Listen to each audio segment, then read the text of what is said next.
সুপ্রিয় শিক্ষার্থীবৃন্দ, স্বাগত জানাচ্ছি ইংলিশ মেড ইজি চ্যানেলে। আজকে আমাদের পড়ার বিষয় হচ্ছে একাদশ দ্বাদশ শ্রেণীর ইংরেজি প্রথম পত্রের হিউম্যান রাইটস নামে যে ইউনিটটি রয়েছে সেই ইউনিট থেকে আমেরিগো এ স্ট্রিট চাইল্ড এই শিরোনামের যে লেসনটি রয়েছে সেই লেসনটি আমরা আজকে পড়ব।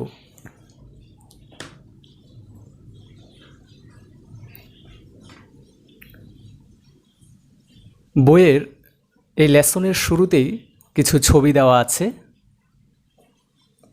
সেগুলো দেখলে আমরা বুঝতে পারি যে এই ছবিগুলো স্ট্রিট চাইল্ড অর্থাৎ পথ শিশুদের,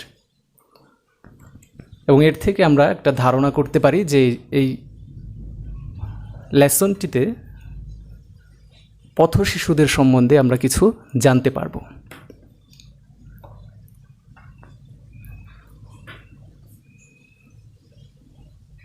সো এই লেসনের যে গল্পটি বলা হয়েছে আমেরিগো নামে একটি ছেলের, যে একজন পথ শিশু, সে বলছে মাই নেম ইজ আমেরিগো, অর্থাৎ আমার নাম Amerigo. I am 13 years old and I live on the street alone. আমার বয়স 13 বছর এবং আমি রাস্তায় থাকি একা। My mother, who is separated from my father, does not want me. অর্থাৎ আমার মা, যে আমার বাবার থেকে পৃথক, অর্থাৎ মা আলাদা থাকে, doesn't want me, সে আমাকে চায় না, অর্থাৎ তার মায়ের কথা বলছে যে মা তাকে চায় না। She told me to go away, সে আমাকে বলেছিল চলে যেতে। Now she is married to another man, এখন সে অন্য আরেকজনকে বিয়ে করেছে। My father lives very far away, আমার বাবা অনেক দূরে থাকেন। I want to go to him, আমি তার কাছে যেতে চাই। But he won't take me either, কিন্তু তিনিও আমাকে নেবেন না। I begged him to send me some money, আমি তাকে বলেছিলাম, তার কাছে প্রার্থনা করেছিলাম আমাকে কিছু টাকা পাঠানোর জন্য। So that, যাতে I could buy a bus ticket, আমি একটি বাস টিকিট কিনতে পারি।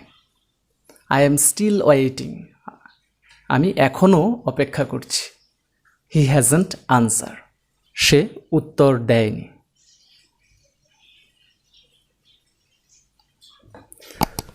The streets are now my home, রাস্তায় এখন আমার বাড়ি।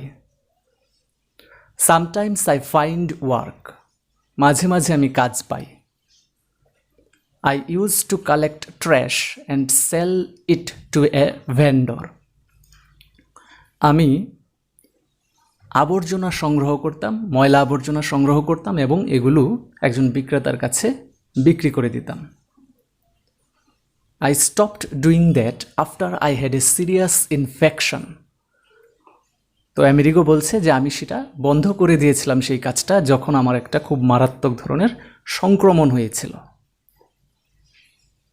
And a doctor told me to stay away from the trash dump, এবং যখন ডাক্তার আমাকে বলেছিল যে এই যে ময়লার স্তূপ এগুলোর থেকে দূরে থাকার জন্য। Once I worked for an ice cream shop owner, Amerigo বলছে এক সময় আমি একজন আইসক্রিমের দোকান মালিকের আন্ডারে কাজ করতাম। And sold ice cream on the beach, এবং বিচে অর্থাৎ সমুদ্র সৈকতে আমি আইসক্রিম বিক্রি করতাম। But I got no money in return, কিন্তু আমি যে কাজটি করতাম সেই জন্য আমি কোনো টাকা পেতাম না, অর্থাৎ এই কাজের জন্য মালিক আমাকে কোনো টাকা দিত না। The owner of the shop gave me something to eat, অর্থাৎ দোকানের মালিক আমাকে কিছু খাবার দিত। And let me sleep in his hut at night, এবং রাতের বেলায় তার যে একটি কুঠির ছিল সেখানে আমাকে ঘুমাতে দিত। The work was difficult and painful. তো এই যে আইসক্রিম বিক্রি করার কাজটি, এটা ছিল খুবই কঠিন এবং খুবই কষ্টকর। The ice cream box is quite heavy when it is full. তো বলছে যে এই যে আইসক্রিমের বক্সটা যখন পূর্ণ থাকতো, আইসক্রিমে ভর্তি থাকতো, তখন এটা খুবই ভারী ছিল। I had to walk for hours. আমাকে ঘন্টার পর ঘন্টা হাঁটতে হতো। Offering my ice cream to whoever wanted to buy. তো ওই যে আইসক্রিম কিনতে চাইতো তাকে আমি ওই আইসক্রিমটা দিতাম, এভাবে বিক্রি করতাম। There were days when I could not even sell one ice cream. তো বলছে এমনও অনেক দিন ছিল যখন আমি এমনকি একটা আইসক্রিমও বিক্রি করতে পারতাম না।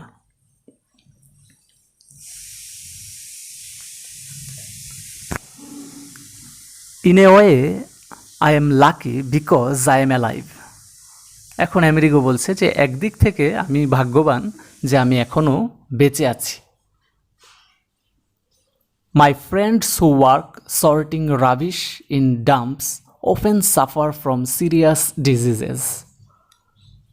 তো আমেরিগো বলছে আমার বন্ধুরা যারা এই আবর্জনা, ময়লা আবর্জনার স্তূপের মধ্যে কাজ করে, তারা প্রায়ই বিভিন্ন ধরনের মারাত্মক রোগে আক্রান্ত হয়। One of them was recently killed after he fell into a hole that opened up in the pile of trash. তো আমার বন্ধুদের মধ্যে একজন খুব সম্প্রতি মারা গেছে যে ওই ময়লা আবর্জনার স্তূপ পরিষ্কার করতে যেয়ে একটা গর্তের মধ্যে পড়ে গিয়েছিল। Many of us work for 10 to 12 hours. আমাদের অনেকেই 10 থেকে 12 ঘন্টা কাজ করে and get so little in return that we cannot even buy food. এবং তার বিনিময়ে যে এত অল্প পরিমাণে উপার্জন করি that we cannot even buy food, যে আমরা এমনকি আমাদের খাবারও কিনতে পারি না। Shoe shining is very popular among the street kids.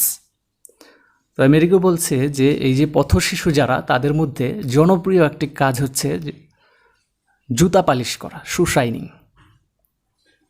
A few of my friends also work in factories and workshops.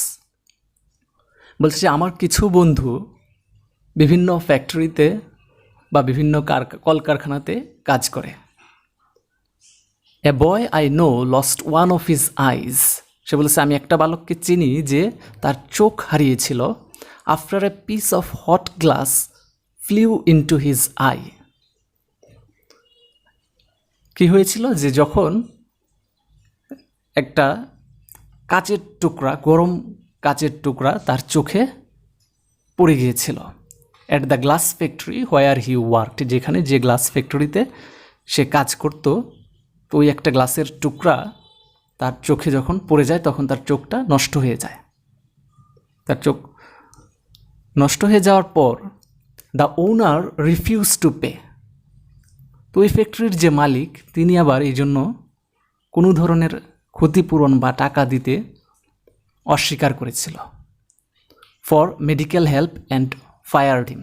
তো ওই তার চিকিৎসার জন্য কোনো টাকা দিতে সে অস্বীকার করেছিল এবং তাকে চাকরি থেকে বাদ দিয়ে দিয়েছিল, ওই কাজ থেকে বাদ দিয়ে দিয়েছিল।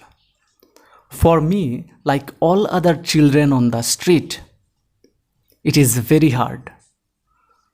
তো আমেরিকা বলছে আমি বা আমার মতো যে আরও এরকম অন্যান্য যারা পথ শিশু আছে তাদের মতো আমার জন্য ইট ইজ ভেরি হার্ড, এটা আমার জন্য খুবই কঠিন।